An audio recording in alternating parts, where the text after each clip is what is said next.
Hello student, कैसे हैं आप लोग। उम्मीद करते हैं कि बढ़िया होंगे। आज हम पढ़ाने के लिए नहीं आप लोगों के बीच आए हैं। आज आप लोगों को ये हम गाइड करेंगे कि कल आपका परीक्षा है, परीक्षा में क्या करना है, किस तरीके से एक दिन में रिवीजन करना है और क्या आप कर सकते हैं। सबसे पहली बात कि आप अपने सिलेबस को लेकर के टेंशन ना ले कि हमने ये रिवीजन नहीं किया, हमने ये पढ़ाई नहीं कर पाया, ये चैप्टर तो मेरा बहुत वीक है। ये सारा चीज अपने माइंड से बिल्कुल निकाल दीजिए। आप क्यों निकाल दीजिए, ये बात हम क्यों कह रहे हैं आपसे। क्योंकि बहादुर, अगर आप बिहार टॉपर्स के पास चले जाएंगे, कि कोई भी पढ़ने से मतलब पढ़ने में तेज से तेज बच्चा के पास चले जाइएगा और पूछिएगा कि क्या तुम्हारी तैयारी पूरी हो गई है, और वो बच्चा इस बार बिहार टॉपर करने वाला है, उससे पूछो क्या तुम्हारी तैयारी पूरी हो गई है, तो कहेगा जी नहीं, अभी उसकी भी तैयारी अधूरी है और वो इस बार बिहार टॉप कर रहा है। बताइए, तो तैयारी किसी का भी पूर्ण रूप से नहीं हो पाता है। ठीक है, थोड़ी बहुत कमियां रह जाती है और थोड़ा बहुत ये एहसास रह जाता है कि ये हमें पढ़ना चाहिए था, है ना। तो वो सारी चीजों को आप लोग इग्नोर करिए और उस चीजों पे फोकस करें जो आप पहले से जानते हैं। ठीक है, और क्या इंपॉर्टेंट है क्या इंपॉर्टेंट नहीं है, परीक्षा में जो आते हैं वो बहुत फिक्स चीजें पूछी जाती है, पूरा आपका सिलेबस नहीं पूछा जाता है। ठीक है, तो हम लोग क्या जरूरी है एग्जाम के लिए, क्या नहीं जरूरी है, वो पहले बात करते हैं। पहले जो है हमारा, आप लोग पैटर्न जानते हैं कि 200 नंबर का इस बार आपका एग्जाम हो रहा है, 200 नंबर का, जिसमें से हमें लिखना है सिर्फ 100 मार्क्स का पेपर लिखना है, 100 नंबर का पेपर लिखना है ना, 100 नंबर का पेपर लिखना है। तो इसके लिए सबसे पहले जो पहला जरूरी है फॉर्मूला। फॉर्मूला में क्या है बहादुर, फॉर्मूला में ये जरूरी है आपको। फॉर्मूला में सबसे पहले inverse trigonometric function, ITF inverse trigonometric function का पूरा फॉर्मूला याद होना चाहिए। इसको आप लोग एक बार जरूर मेरे नोट्स से देखिएगा। इसके बाद chapter number 5, chapter number 5, chapter number 5 का पूरा फॉर्मूला, अवकलन का पूरा फॉर्मूला देख लीजिएगा। किस तरह से जो है उसमें sign star by D star होता है, स्टार रूल पूरा देख लीजिएगा, चैन रूल देख लीजिएगा, लेब्निज का प्रोडक्ट रूल देख लीजिएगा, लेब्निज का डिवीजन रूल देख लीजिएगा। यदि दो से अधिक फंक्शन अगर मल्टीप्लाई में रहे, ठीक है, तो लॉग का प्रयोग किया जाता है। लॉग का 5 जो फॉर्मूला होता है, लॉग एम के power N, log M minus N, ये सब जो भी फॉर्मूले होते हैं वो सब आप लोग देख लीजिएगा। लॉग का 5 फॉर्मूला ध्यान पूर्वक देखिएगा, है ना। तो यहाँ पे जो है ये सब अवकलनीयता कैसे निकाला जाता है, रोले का और लैंग्राजे का थ्योरम क्या होता है, ये 5 नंबर में पूछ सकता है। 5.5 से 5 नंबर यह आ सकता है। एक्सरसाइज 5 चैप्टर से 5 मार्क्स का चैप्टर, 5 मार्क्स का क्वेश्चन, एक्सरसाइज 5.5 से आएगा 5 नंबर का। तो इस पे आप लोग बढ़िया से ध्यान रखिएगा। इनवर्स ट्रिग्नोमेट्रिक फंक्शन का मिसलेनियस एक्सरसाइज से 5 नंबर का सवाल आएगा और प्रीवियस ईयर जो भी सवाल पूछा है उसमें से भी सवाल हो सकता है। आईटीएफ का प्रीवियस ईयर और मिसलेनियस में से आपका 5 नंबर का सवाल फिक्स है। ऑब्जेक्टिव के लिए मुख्य मान निकालना बहुत जरूरी है। प्रिंसिपल वैल्यू अगर आपको आता है तो एक 2 नंबर में, और ऑब्जेक्टिव आपका छूटेगा नहीं। आईटीएफ में रेंज से बाहर रहता है तो उसको रेंज में लाने का क्या तरीका है, ये सारी चीजों पे आप लोग डिस्कस कर रहे हैं। रिवीजन बिल्कुल नहीं करना है, बस केवल कॉपी देखना है। ध्यान रहे कल आपका एग्जाम है, कॉपी सिर्फ देखना है, रिवीजन नहीं करना है। ठीक है, आगे बात करते हैं चैप्टर नंबर 7। चैप्टर नंबर 7 के बारे में। चैप्टर नंबर 7 में पूरा फॉर्मूला बहुत ज्यादा जरूरी है। फॉर्मूला बहुत ज्यादा जरूरी है। जो भी 22-25 फॉर्मूले हैं, लगभग अप्रोक्स 30 के आसपास फॉर्मूला है। ये सारे फॉर्मूलों को याद करिएगा। आंशिक मीन क्या होता है, खंडशः विधि क्या होता है, ठीक है, और हम लिमिट कैसे चेंज करते हैं, ये सारे चीजों को आप लोग ध्यान रखिएगा। और प्रॉपर्टी क्या होता है, जो हमारा गुण क्या होता है, जो 7.11 में हम लोग पढ़े हैं, वो सब चीजों को ध्यान रखिएगा। ध्यान रहे एक बात आप लोगों को, चैप्टर 7 से जो है ऑब्जेक्टिव के लिए जो है एक्सरसाइज 7.1, 7.2 और 7.8 ये सब काफी इंपॉर्टेंट है। ठीक है, बहुत जरूरी है। फिर परिस्थापन विधि से 1-2 नंबर ही आएगा बनाने के लिए, ठीक है ना, एकदम पक्का फिक्स है। 5 नंबर के लिए आप लोग ध्यान रखिए, साइन के पावर 4x का समाकलन दे देगा, या साइन के बदले में यहाँ पे कॉस भी आ सकता है, यहाँ पे कॉस के पावर 4x भी आ सकता है, tan भी आ सकता है, tan के पावर 4x dx आ सकता है। ये सब चीजों को आप लोग ध्यान दीजिएगा, बहुत जरूरी है। अगर पावर 2 रहेगा तो 2 नंबर में आ सकता है, पावर 3 रहेगा 2 नंबरिया में आ सकता है। साइन स्क्वायर का sine square X with respect to dx, ये 2 नंबर में सवाल पूछा जा सकता है। Cos square dx, cos square x dx, ये 2 नंबर में पूछा जा सकता है।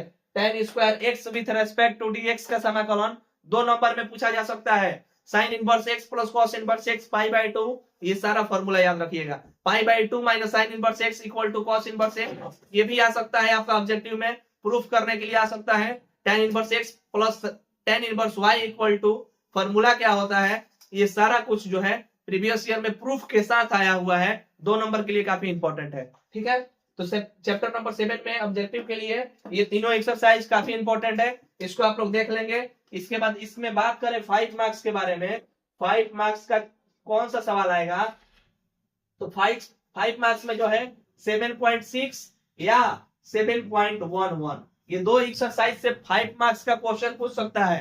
5 मार्क्स का 5 नंबर के लिए इस चैप्टर से क्वेश्चन आएगा, लेकिन कोई एक्सरसाइज का नहीं, हो सकता है ये सवाल आ जाए, i equal to log sin x sin x with respect to dx, या ये भी आ सकता है log cos x with respect to dx, ये भी आ सकता है। दोनों का आंसर सेम होता है, और यहाँ पे लिमिट लगा के पूछ सकता है, upper limit pi by 2 lower limit 0, upper limit pi by 2 lower limit 0, minus pi by 2 log 2 minus pi by 2 log 2, ये हमारे यूट्यूब पे मौजूद है। और ये क्वेश्चन जो है ये हमारे यूट्यूब चैनल पे मौजूद है क्वेश्चन, आप लोग वहां से जाके देख सकते हैं, काफी इंपॉर्टेंट है। 5 नंबर का ये सवाल पूछ सकता है, काफी इंपॉर्टेंट, सेम टू सेम ये सवाल आ सकता है आपके बोर्ड एग्जाम में।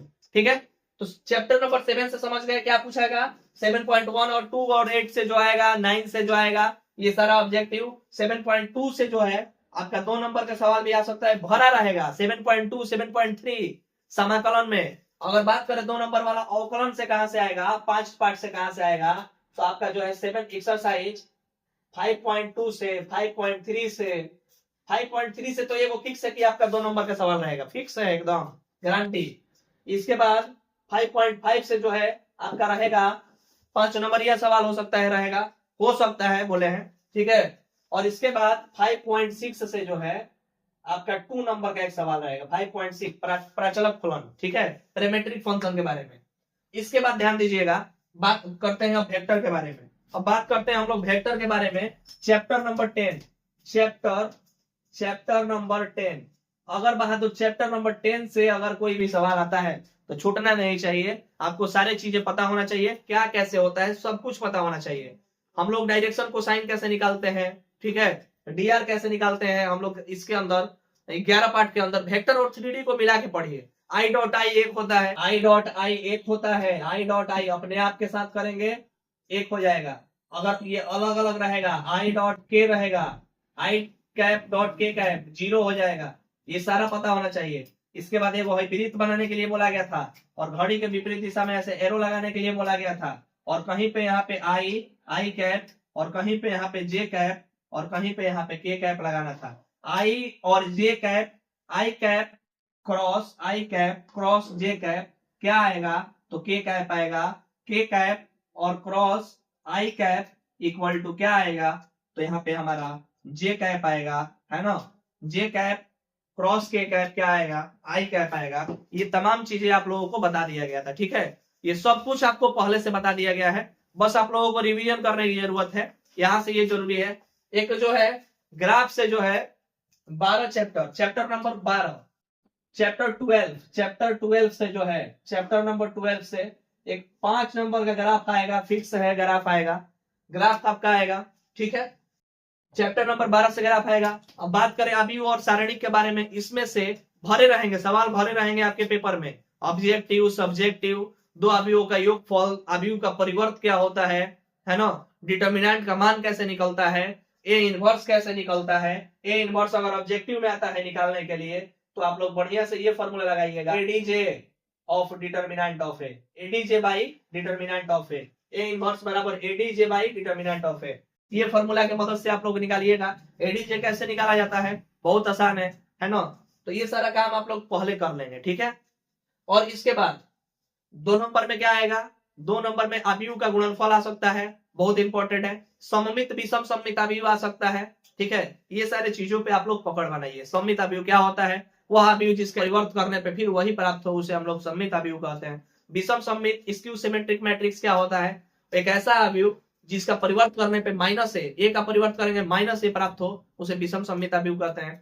अवयव के प्रकार आपको पता होना चाहिए ऑब्जेक्टिव के लिए। अवयव का ऑब्जेक्टिव के लिए अवयव का प्रकार होना याद होना बहुत जरूरी है। यदि कोई अवयव की कोटि m by n का है, m बराबर है n का, तो वो स्क्वायर मैट्रिक्स कहा जाता है। In which matrix number of row and number of column are equal to each other is called square matrix. ये सारा कुछ पता होना चाहिए कि पंक्ति की संख्या स्तंभ की संख्या आपस में बराबर हो, उसे हम लोग वर्ग अवयव कहते हैं, ठीक है।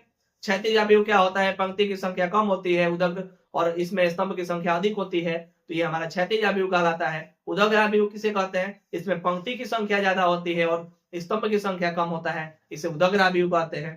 पंक्ति के अवयव किसे कहते हैं? वह अवयव जिसमें पंक्ति की संख्या केवल एक हो, है ना, उसे पंक्ति अवयव कहते हैं। स्तंभ अवयव वह अवयव जिसमें स्तंभ की संख्या मतलब कॉलम की संख्या ओनली 1 हो, उसे हम लोग स्तंभ अवयव कहते हैं। ये सारा कुछ आपको पता होना चाहिए। आइडेंटिटी मैट्रिक्स किसे कहते हैं? अदिश अवयव स्केलर मैट्रिक्स किसे कहते हैं? और आपको यहाँ पे डायगोनल मैट्रिक्स किसे कहते हैं? सब कुछ पता होना चाहिए, सब कुछ पता होना चाहिए, ठीक है। यहाँ से हमारा ऑब्जेक्टिव पूछेगा डिटर्मिनेंट का मान कैसे 2/2 में निकाला जाता है, 3/3 में कैसे निकाला जाता है। डिटर्मिनेंट का 2/2 में चिन्ह क्या होता है? प्लस माइनस माइनस प्लस, ये 2/2 में चिन्ह होता है। चिन्ह की मदद करके हम लोग बहुत सारा चीज हल किए हैं। 3/3 में इसका बहुत बड़ा रोल है ना। सखंडज कैसे निकाला जाता है, सारणिक कैसे रहता है, तो उप सारणिक उसका कैसे निकाला जाता है, ये सारा कुछ पता होना चाहिए, ठीक है। और आप लोग ये सब चीजों को रिवीजन करिएगा। मतलब ऐसे नहीं कि कॉपी पेन लेके अब समय कम है, कल आपका एग्जाम है, बस केवल देखना है कॉपी। जो भी क्लास में पढ़ाया गया है नोट्स को आप लोग केवल देखिए कि कैसे हुआ है ना। और 1-2 बार ग्राफ खींच लीजिएगा, बस ग्राफ खींच लीजिएगा, और बाकी आप लोग रिवीजन नहीं करिएगा। बस केवल फॉर्मूला देखिए, नोट्स देखिए, कॉपी देखिए, है ना। चीजें आपकी किताब में है, क्वेश्चन बैंक में है, वहां से देखिए, बस लिखना नहीं है। और जल्दी सो जाना है रात को, है ना। क्या आपको गलतियां जो है नहीं करनी है, तो आपको जो है लेट से नहीं सोना है, जल्दी सो जाना है, ठीक है। और इसके बाद ज्यादा रात तक पढ़ना नहीं है, मोबाइल नहीं चलाना है, ठीक है। और बढ़िया नींद लेना है, सुबह में बढ़िया से नाश्ता करना है। और इसके बाद आप लोग जो भी आपका एग्जाम का टाइम है वो आप टाइम से पहले पहुंचेंगे। और मैथ के पेपर में आप pencil, eraser, scale, cutter, pen, ये सारा कुछ लेके जाएंगे, ठीक है। ये सारा कुछ अपने आप से लेकर के जाएंगे, भूलेंगे नहीं, क्योंकि ग्राफ के लिए काफी इंपॉर्टेंट है, ठीक है। उम्मीद करते हैं कि आप लोग बढ़िया से एग्जाम दीजिएगा। घबराना थोड़ा सा भी नहीं है, डरना थोड़ा सा भी नहीं है, बिल्कुल नहीं डरना है। आप लोग जितना पढ़ाई किए हैं बढ़िया किए हैं। 200 नंबर के क्वेश्चन में से 100 नंबर का ही लिखना है बहादुर, 100 नंबर का ही लिखना है। जो आएगा एकदम लिखना, पूरा में पूरा लिखना। आप लोग 90 प्लस आएगा, 95 आएगा, 99 आएगा, आप लोग टेंशन मत लीजिए। बस माइंड को जो है एकदम शांत करके आप लोग सवालों पर ध्यान दीजिएगा। तो बहुत सारा ऐसा सवाल है, आपको गेस में से सारे क्वेश्चन जो है मतलब पढ़ाया हुआ क्वेश्चन लड़ेगा। ये हम जो है गारंटी के साथ कहते हैं। पेपर आपका आएगा तो हम मिलवा सकते हैं कि आपका पेपर में कितना पढ़ाया हुआ क्वेश्चन पूछा है, ठीक है। तो ये सारा काम करना है, सेंटर पे जल्दी पहुंचना है। किसी भी साधन से आप जा रहे हैं तो घर से पहले निकले कि ताकि हमारा देर ना हो, ठीक है। तो मिलते हैं कल हम लोग डायरेक्ट। अब आपके एग्जाम के बाद आपका पेपर हमारे हाथों में रहेगा और पेपर को हम जो है मिलवाएंगे कि मेरे पढ़ाया हुआ पेपर से कितना मार्क्स का लड़ता है, ठीक है। मिलते हैं अगली वीडियो में, तब तक के लिए थैंक यू।